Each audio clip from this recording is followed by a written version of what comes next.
नमाज अल्लाह की इबादत है ना।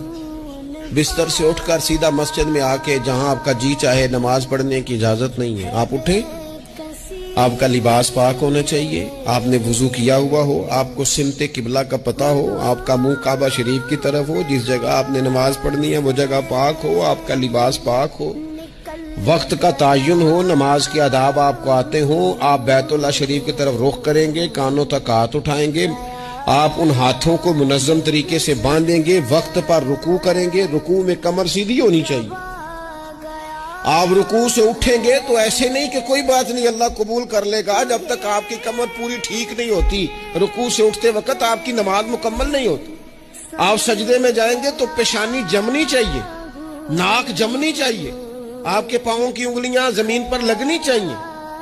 आप जब तक पूरी तरतीब से नमाज नहीं पढ़ते, रब की इबादत है ना, करीम भी बड़ा है ना, मेहरबान भी बड़ा है ना, गफूर भी बड़ा है, लेकिन अगर मुरत्तब तरीके से ना पढ़ो तो वो तो नमाज कबूल नहीं करता।